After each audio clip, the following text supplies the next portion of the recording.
अस्सलामु अलैकुम वरहमतुल्लाहि वबरकातुहू। नाज़रीन मोहतरम, मैं हाफिज़ वानिस भी आपकी खिदमत में एक नए वीडियो के साथ हाजिर हूँ।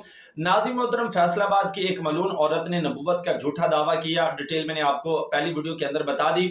और अब जनाब उसकी जो हिना बहन है वो भी जनाब इस बात का इकरार करिए कि वाकई जनाब हमें ख्वाब आते हैं, और जनाब हमें जो ख्वाब आते हैं अल्लाह ताला की तरफ से वो हकीकत होते हैं। खैर, उसने जनाब उसकी नबूवत के दावे का जो है जनाब इकरार करते हुए उसकी जनाब दावे की जो है वो तस्दीक की।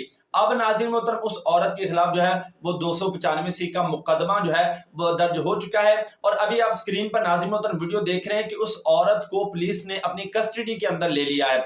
और अब जनाब कस्टडी के अंदर लेने के बाद ये औरत अभी तक जो है नामालूम जगह पर है। लेकिन अगर इस औरत को ऊपर के दबाव के साथ जो है किसी और जगह पर मुंतकिल कर दिया जाता है या प्रोटोकॉल दिया जाता है, जिस तरह आसिया मलूना को दिया गया है, तो नाज़रीन मोहतरम तहरीक लबीब पाकिस्तान जो है वो बहुत बड़ी जो है वो काल देगी। फिर जनाब इनकी नस्लें भी जो है वो याद करेंगे। और दूसरा, फैसलाबाद के अंदर ये वाकया पेश आया है और फैसलाबाद की जो क़यादत है तहरीक लब्बैक की, उन्हें जनाब सैयद नासर अली रिजवी साहब जो SPO हैं उनके साथ जो है मुलाकात की। और मैं उस SPO साहब को जनाब सलाम अकीदत पेश करता हूँ। अपनी गैरत मंदी का जो है मुजाहरा किया और अपने नस्ली होने का, सैयद होने का नाज़रीन मोहतरम उसने जो है वो हक जो है वो अदा कर दिया। उसने कहा कि मैं इस औरत को कानूनी कार्रवाई के साथ जो इसकी सजा बनती है जरूर दिलवाऊंगा, और मैं खुद जो है वो मुद्दाई बनूंगा और इस औरत के खिलाफ जो है वो मुकदमा लड़ूंगा।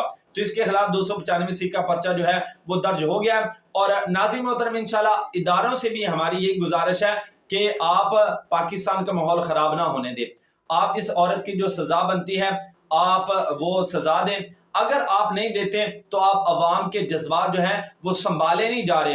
नाज़रीन मोहतरम, अवाम जो है वो अपने आप से बाहर होगी कि हमारे नबी की शान के अंदर इतनी बड़ी गुस्ताखी कि हुजूर ने जब फरमा दिया कि आना खातमुन नबिय्यीन ला नबी आबादी, कि मैं आखिरी नबी हूँ, मेरे बाद कोई नहीं नबी आएगा, तो ये 2 टके की जनाब बिकने वाली औरत जो है ये आज जनाब 1400 साल बाद आकर नबूवत का झूठा दावा कर रही है। तो इंशाल्लाह इदारों से उम्मीद है कि वो इसके खिलाफ एक्शन लेंगे और इसकी जो सजा बनती है वो इसको सजा जरूर दिलवाएंगे।